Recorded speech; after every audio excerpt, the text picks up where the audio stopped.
ফেব্ৰুৱাৰী মাহৰ পৰা অসমৰ মুখ্যমন্ত্ৰী হিমন্ত বিশ্ব শৰ্মা ডাঙৰীয়া বিভিন্ন ধৰণৰ অভিযোগ মোৰ ক্ষেত্ৰত ৰাইজৰ সন্মুখত দাঙি ধৰি আছে। আমি প্ৰথম দিনৰ পৰাই কৈছো যে যদি আপোনালোকৰ ওচৰত কিবা এটা প্ৰমাণ আছে এই প্ৰমাণবোৰ ৰাজহুৱা কৰক। আপুনি মুখ্যমন্ত্ৰীৰ চকীত বহি আছে, আপোনাৰ আৰু এখন বিজেপি দলৰ 500 টকাৰ ট্ৰলৰ মাজত পাৰ্থক্য থাকিব লাগে।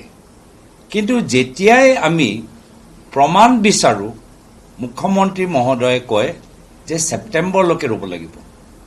ফেব্ৰুৱাৰী মাহ গ'ল, মাৰ্চ মাহ গ'ল, এপ্ৰিল মাহ গ'ল, মে' মাহ প্ৰায় সম্পূৰ্ণ হ'বলৈ গৈছে।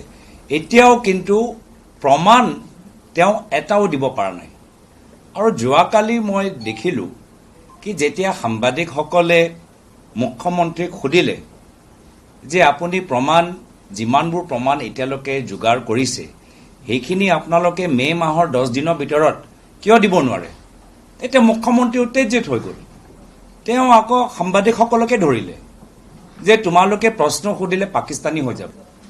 এতিয়া মুখ্যমন্ত্ৰীজনক মে' মাহত ৰিপৰ্টবোৰ যিমানবোৰ তেওঁলোকে তথ্য যোগাৰ কৰিছে সেইখিনি প্ৰমাণ কৰিলে যদি সোধে তেতিয়া এতিয়া সাংবাদিক সেই প্ৰশ্ন সুধিলেই পাকিস্তানী হৈ যায়।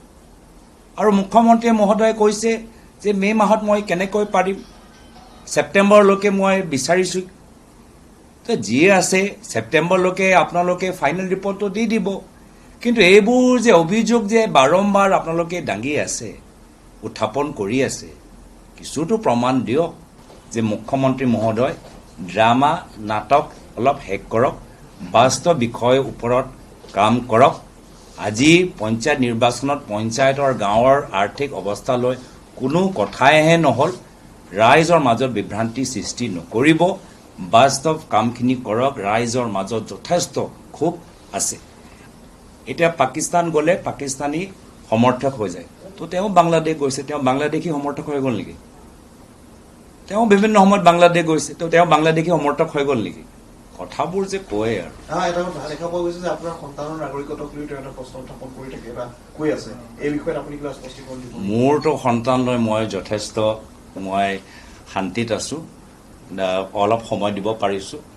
ভালকৈ তেওঁলোকে ডাঙৰ হৈছে, দিল্লীত পঢ়ি আছে, খেলা ধূলা কৰি আছে, বিভিন্ন ধৰণৰ স্কুলৰ শিক্ষাবোৰ ভালদৰে তেওঁলোকে পাই আছে।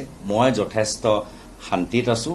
হ'ব পাৰে তেওঁৰ নিজৰ ল'ৰা ছোৱালীলৈ অলপ চিন্তাত আছে, তেওঁ নিজৰ ল'ৰা ছোৱালীলৈ অলপ কিবা অসুবিধাত পৰিছে।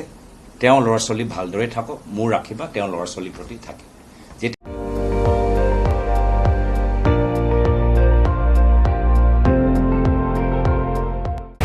আপুনি চাই আছে ND24, সৰ্বশ্ৰেষ্ঠ নহয় সৰ্বোত্তমৰ দৌৰ।